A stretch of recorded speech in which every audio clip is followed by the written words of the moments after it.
قل لو شاء اللہ ما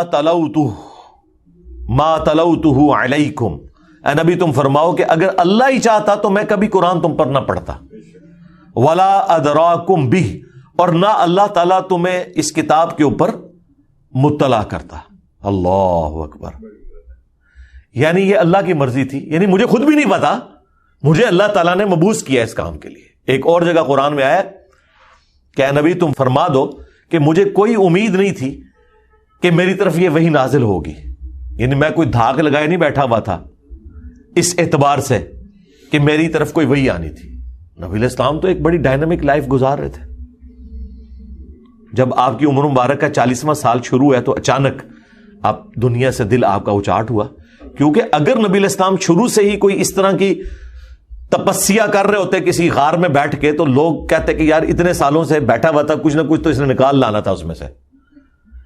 آپ کی زندگی کو اللہ نے اس لیے اتنا ڈائنامک بنایا کہ کوئی کل کو اعتراض کر ہی نہ سکے۔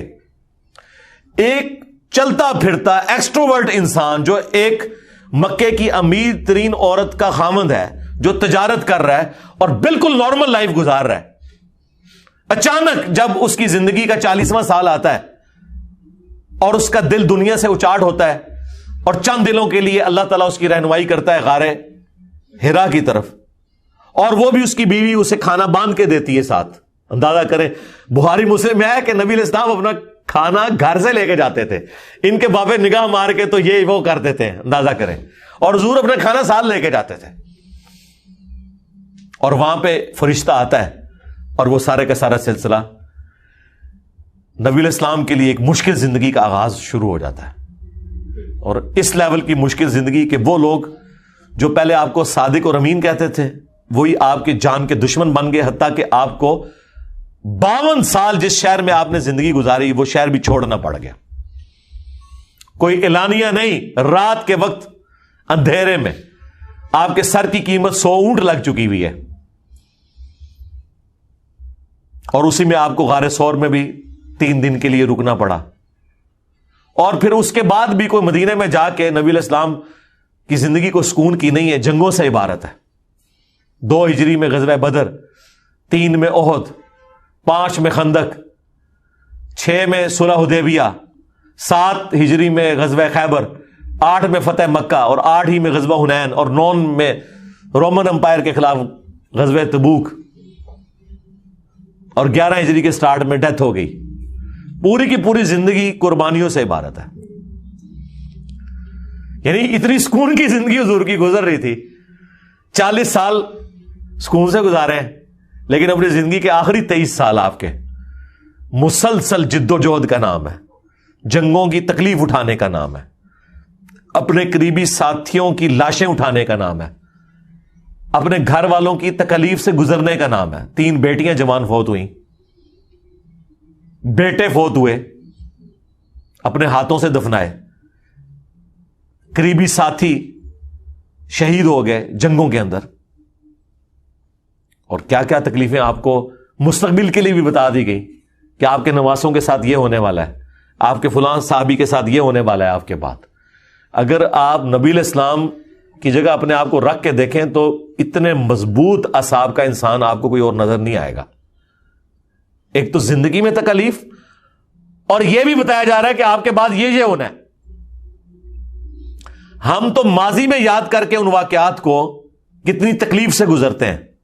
جس شخص نے اپنی محنت سے سارا کا سارا یہ سسٹم قائم کیا اور اسے بتایا جا رہا ہے کہ 30 سال کے بعد خلافت راشدہ ختم ہو جائے گی، یہ قتل و غارت شروع ہو جائے گا، اور پھر آپ خود بتا رہے ہیں، بخاری مسلم میں حدیث ہے کہ جس طرح اگلی قومیں تباہ و برباد ہو گئی تھی، دنیا کے مال میں ڈوب گئی تھی، مجھے تم سے یہ خطرہ نہیں کہ تم شرک کرنے لگو، تم بھی آپس میں ایک دوسرے کو قتل کرو گے اور تباہ و برباد ہو جاؤ گے جس طرح اگلے لوگ، کیونکہ یہ اللہ کی سنت ہے، ہر عروج کو زوال ہے، یہ ذہن میں رکھیے گا۔ یہ ہو ہی نہیں سکتا کہ عروج ہمیشہ قائم رہے، یہ اللہ کی سنت کے خلاف ہے۔ اللہ کی سنت یہ ہے کہ اللہ تعالیٰ عروج جب دیتا ہے نا تو پھر عین اس عروج کے اندر اس طریقے سے وہ رسی کھینچتا ہے کہ دوبارہ سے ڈاؤن فال شروع ہو جاتا ہے۔ دنیا میں کسی نے عروج ہمیشہ نہیں دیکھا۔ آپ مسلمان دیکھیں کہ کوئی مقابلہ ہی نہیں تھا سامنے، اور یورپ تک پورے کا پورا سسٹم پھیل گیا. بس وہ حضور کی وفات کے ایگزیکٹلی آلموسٹ 100 سال کے بعد ایک جنگ مسلمان جو ہے وہ فرانس والی جنگ ہار گئے. ورنہ وہ جنگ جیت جاتے تو پوری دنیا پہ قبضہ ہو جاتا. لیکن وہ اللہ تعالیٰ اینڈ ٹائم پہ کھینچتا ہے, کیونکہ کسی کو فری ہینڈ نہیں دیا جاتا. تاتاری کس طرح ہر چیز کو ملیا میٹ کرتے جا رہے تھے, تو عین الجالوت کے اندر جا کے وہ ان کو شکست ہوئی, وہاں سے ان کا ڈاؤن فال شروع ہو گیا. سلطنت عثمانیہ 600 سال تک. آج جناب وہ اتنا سا ٹرکی ملک رہ گیا, ترکی کدھر 3 بر اعظموں میں پھیلا ہوا, افریقہ سے لے کے یورپ اور یہاں ایشیا بھی سارے کا سارا. تو اللہ تعالیٰ الٹیمیٹلی ہر عروج کو زوال دیتا ہے, یہ اللہ کی سنت ہے. تو نبی الاسلام کی زندگی تکالیف سے عبارت تھی جی. تو اللہ تعالیٰ اسی زندگی کا ذکر کرتے ہوئے کہہ رہے کہ اے نبی ان سے فرماؤ کہ اگر اللہ ہی نہ چاہتا تو میں نہ یہ قرآن تم پہ تلاوت کرتا اور نہ تمہیں اس کتاب سے آگاہ کیا جاتا. فقد لبثت فیکم عمرا من قبلی, تو بے شک میں عمر کا ایک اچھا خاصا حصہ اعلان نبوت سے پہلے تم میں گزار چکا ہوں.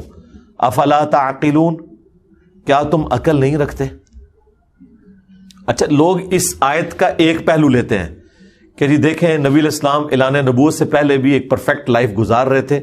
اللہ تعالیٰ نے نبی الاسلام کی اعلان نبوت سے پہلے کی زندگی کو دلیل بنایا ہے اس دین حق کی, قرآن کی, توحید کی. بالکل یہ سیکنڈری رزلٹ ہے. پرائمری رزلٹ اصل میں اس کانٹیکسٹ میں یہ ہے کہ یہ جو کتاب ہے, میری زندگی کھلی کتاب تھی تمہارے سامنے. اس سے پہلے میں نے کبھی کوئی اس طرح کا کلام تمہارے سامنے نہیں پڑھا. یہ اس بات کا ثبوت ہے کہ یہ اللہ تعالیٰ نے میرے ساتھ غیر معمولی معجزہ کیا ہے, مجھے پیغمبر بنا کے مبعوث کیا ہے. یہ آیات اس لیے نہیں تھی کہ نبی الاسلام کی وہ اس سے شان بیان کرنی تھی آپ نے, یہ اس لیے تھی کہ نبی الاسلام کی نبوت کا مقصد پتہ چلتا اور نبی الاسلام کی نبوت کو اسٹیبلش کیا جاتا. تو کیا تمہیں عقل نہیں ہے کہ میں نے عمر کا ایک اچھا خاصا حصہ تم میں گزارا ہے؟